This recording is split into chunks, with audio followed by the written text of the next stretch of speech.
Brisk winds and blustery, lively downpours.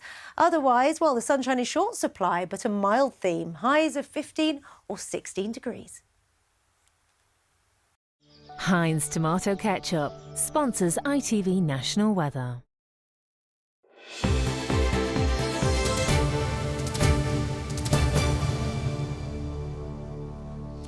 Hello, a very good evening to you. Welcome to the late news now from Calendar. And a South Yorkshire father who's trapped on a high mortgage rate says being a so-called mortgage prisoner has been devastating for him and his family.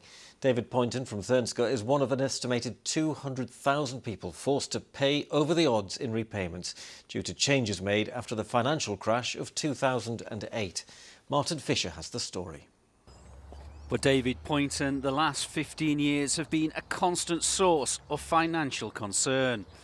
The fear of losing his home unless he keeps up with over-the-odds mortgage payments ever present.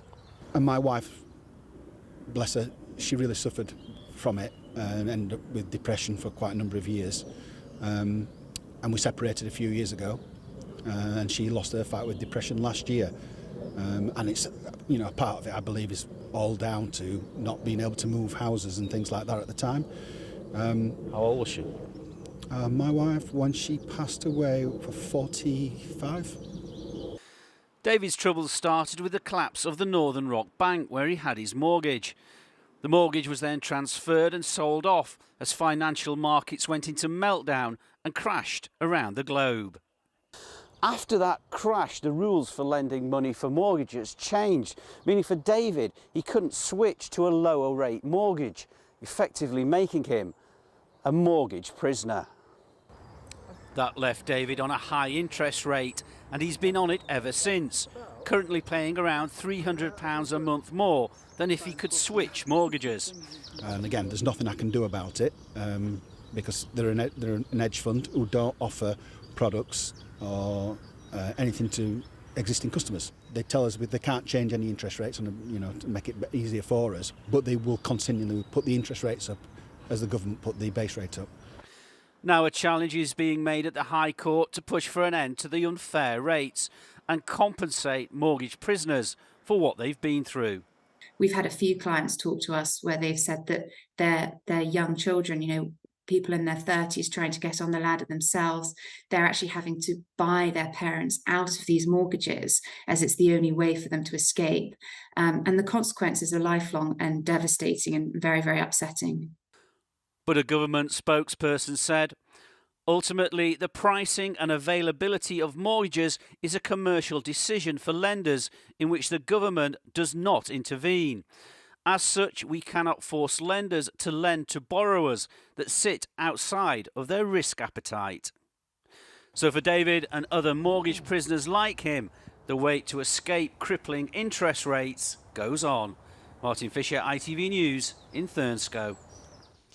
There are renewed calls from families in our region to strengthen gambling laws after a record fine was issued to William Hill for failing to protect customers. The company must pay more than £19 million for letting new customers place big bets with no proper checks. Katie Oscroft reports from Westminster. Well, families have been campaigning for some time for tighter regulation, for tighter gambling laws, and they're angry that this record fine has come whilst they still wait for change. The progress on that legislation has been delayed simply because of the number of ministerial changes at the top of government in recent times. Now, Kimberly Wadsworth, who was 32 when she died, battling her own addiction and able to resist the temptations to carry on gambling, her mother said today that what's happened is simply not enough. There's no good giving fines out. I mean, 19.2 million is absolutely nothing for the gambling industry. What they should be doing is the Gambling Commission should be taking the licences away and taking the business away from them. This should not be happening, and I don't want any family to go through what I've gone through. Well, the Gambling Commission, which is the regulator, says it is clamping down, and it points to figures to prove that. It says in their early days they fined 3 operators, a total of £1.7 million. But since last year, they've taken action against 26 operators, fining them a total of £76 million. And they say that this demonstrates what they're prepared to do. In this country, we have some of the strongest gambling laws you'll find anywhere in the world. This is the largest penalty ever. This is not something that an operator is going to shrug off. But we do have very wide-ranging powers, and if we need to use further levers to make sure we get compliance, then that's exactly what we'll do. The new bosses at William Hill say all of this relates to when a previous owner was in charge and that they have addressed the issues raised. The government, for its part, says it does all it can to protect those most at risk from gambling-related harm. There is a white paper due, but we don't know when yet, so the families must wait, and they say, whilst ever they are waiting, that more people are dying. Katie Oscroft, ITV News, Westminster. An 18-year-old man killed on the A64 in North Yorkshire yesterday has been named. George Sawyer from Farnley Tyas near Huddersfield was crossing the road when he was hit by a black BMW on the eastbound carriageway near Tadcaster at around 1:20 in the morning. The driver is helping police with their investigation, and they're asking for anyone who may have seen George in the area to get in touch. 1 in 3 people living in Leeds can't name a single symptom of bowel cancer, according to a survey by YouGov.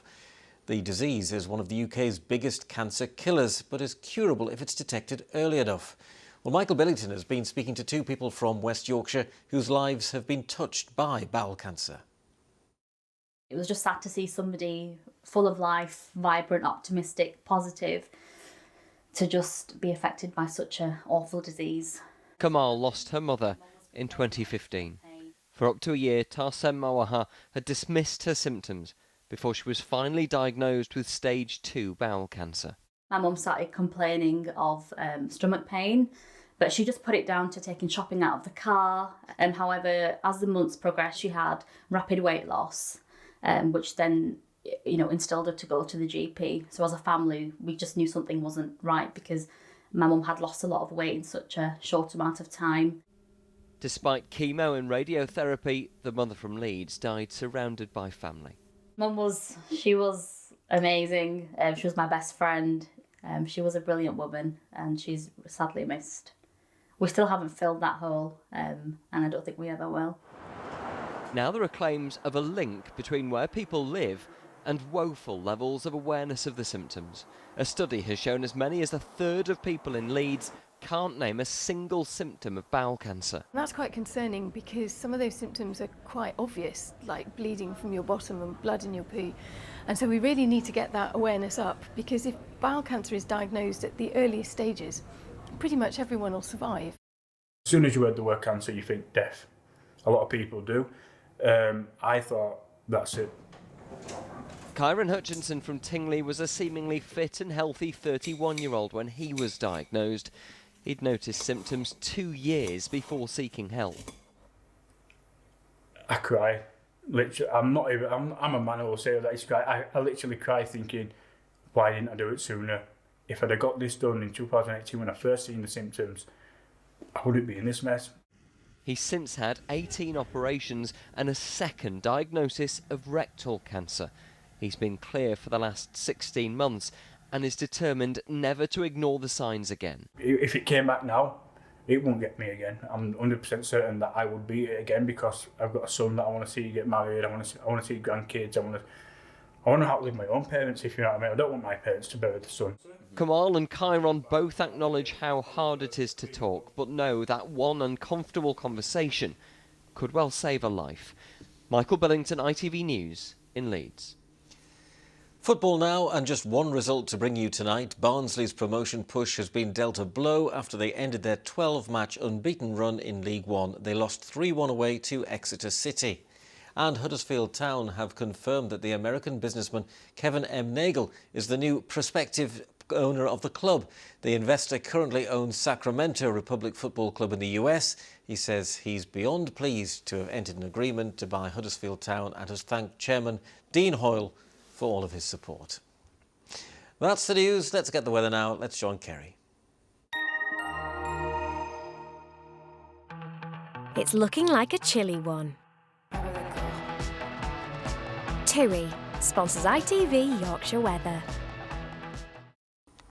Hello again. It's pretty unsettled for the rest of this week. Mild but cloudy Often showers or longer spells of rain as this week progresses. It could be heavy and thundery at times. Having said that, today's rain easing off now and leaving quite a bit of cloud, certainly some low cloud over the hills, maybe some dampness, but 1 or 2 clear spells as well. But enough of a breeze to prevent us from getting too low, so 6s and 7s overnight tonight. As we head into tomorrow, these are your sun times for Wednesday, 6:48 and 7:36. And as we head into tomorrow, we're hoping for a dry start across most parts of the region, and there will be some thinning of the cloud and some sunny spells coming through, but we're fairly mild and pretty unstable, and there's a higher risk of catching a heavy, potentially thundery shower into the second half of the day. Highs though, 14 or 15 where we get any breaks, and the average at this time of year no more than around 11 or 12 Celsius. The wind's freshening from a southerly direction. As we head towards tomorrow evening, we've got another system coming through. Could bring some more organised, intense, showery outbreaks of rain, heavy and thundery at times. And that pretty much sets the scene for sunshine and showers into Thursday. TUI sponsors ITV Yorkshire Weather. And that's it from me and the Calendar Late team. We're back, of course, in Good Morning Britain tomorrow from 6. And we'll see you for our main calendar tomorrow tea time. For now, bye-bye.